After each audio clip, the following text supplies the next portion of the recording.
10 things that no longer apply on a raw vegan diet. Specifically, health outcomes or health data points that no longer apply when you stop eating a standard anywhere diet and switch it out for a high carb, low fat, also known as 80-10-10 raw vegan diet. The first one on the list is intermittent fasting. The modern medical definition of intermittent fasting, put simply, is skipping a meal. Your eating window is anywhere between 4 to 8 hours, commonly called the 16-8 approach, where you're abstaining from breakfast until closer to midday, or you're fasting once or twice a week, normally on a weekend. So you get all your calories in during the working week, and then Saturday and Sunday, or Saturday or Sunday, you're not eating at all. And this is mainly used as a weight loss approach, but it's also being touted as a method to somehow improve health and reset the immune system, things like this. There's not any evidence to support this at all, and it's actually going to do you more harm than good when you start looking at things from a high carb, raw vegan perspective. The human body is designed to run on sugar and sugar alone. When I say sugar, I mean carbohydrates from whole food sources, namely fruit, glucose, and fructose. These are the only fuels that the body can run on. The body will turn fat, protein, foreign materials into sugar in emergencies. This is why people lose fat and muscle mass on extended water fasts. This process is called gluconeogenesis. And as I said, it's the body's way of converting everything that isn't sugar into sugar.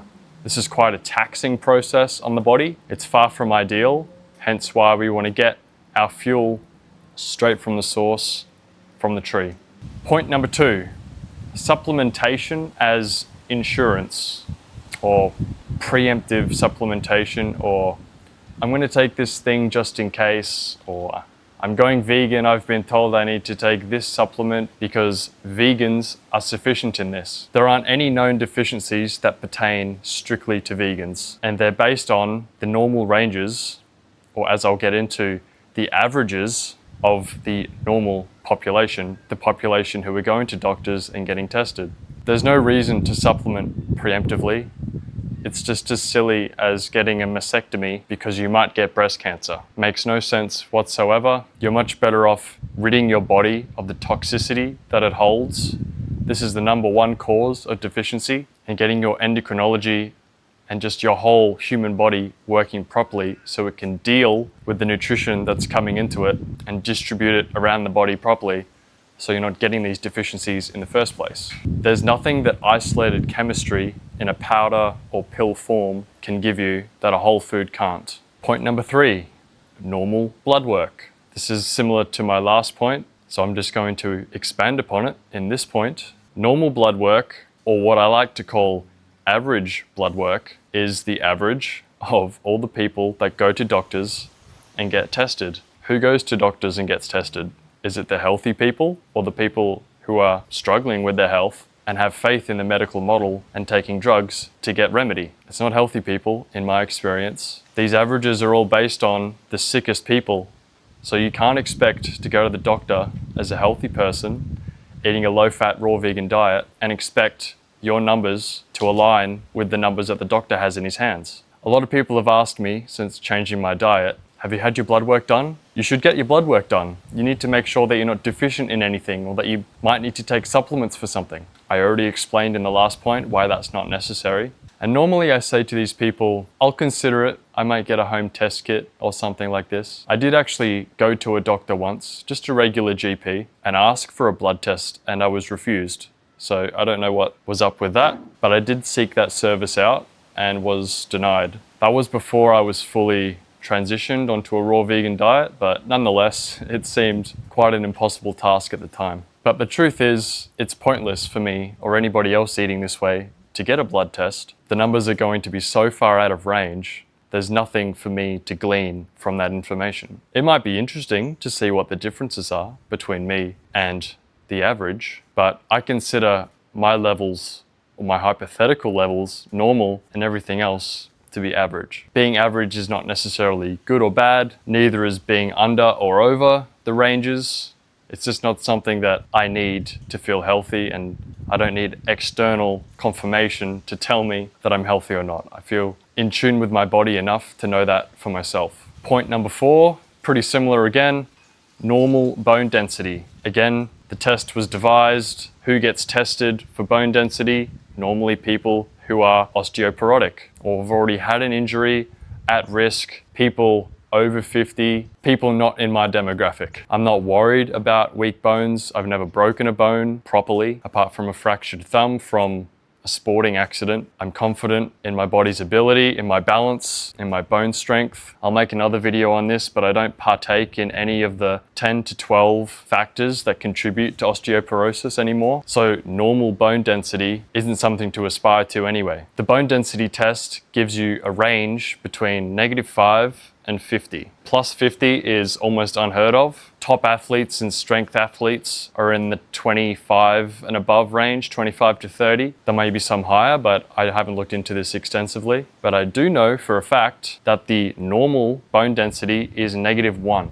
which still puts you at extreme risk of osteoporosis and breaking a bone from stepping down a curb you didn't see, a step, falling over a rock when you're hiking, anything like that. I've heard stories of people trying on clothes in the mirror and turning their body awkwardly or brushing their hair and then fracturing vertebrae from doing that. This is how bad it can get. So it's extremely important that you don't partake in any of those factors that I alluded to, and I'll make a proper video on that in the near future.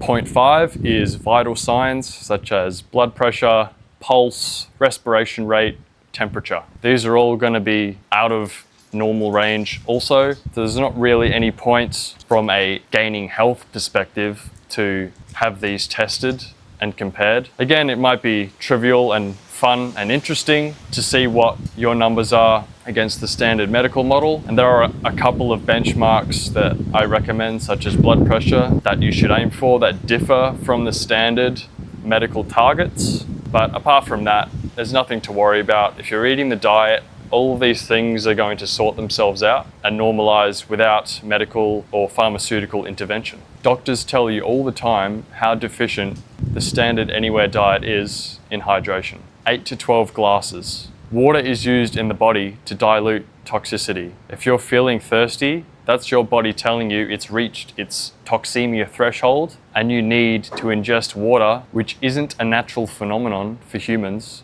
to drink water, to dilute the pollution.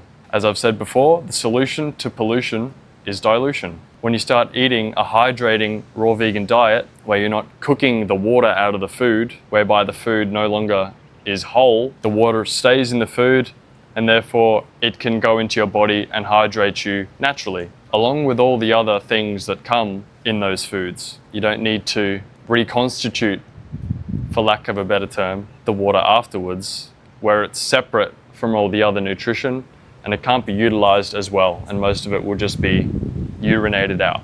It's definitely super handy not having to carry a water bottle around everywhere I go, and I don't feel that insatiable thirst feeling all the time. I'm not teetering on the edge of dehydration where I constantly need to sip even when I'm eating. That's a massive thing in most cultures. People need to drink when they eat for multiple reasons. This is super unhealthy, but it's quite normal. Doesn't need to happen anymore when you switch to a low-fat raw vegan diet. Number 7, the idea that age and health issues are connected, synonymous, interlinked. This idea can be thrown out the window as well on a raw vegan diet, or most diets, to be honest. It's more of the fact that aging people don't partake in activity, they live super sedentary lives, and most of the time they don't have the mindset of personal growth and changing their lifestyle at all. An 80-10-10 raw vegan diet can definitely accelerate your progress if you decide that you want to change your health outcome, but it's not 100% necessary. Just like anything, getting good is all about practice.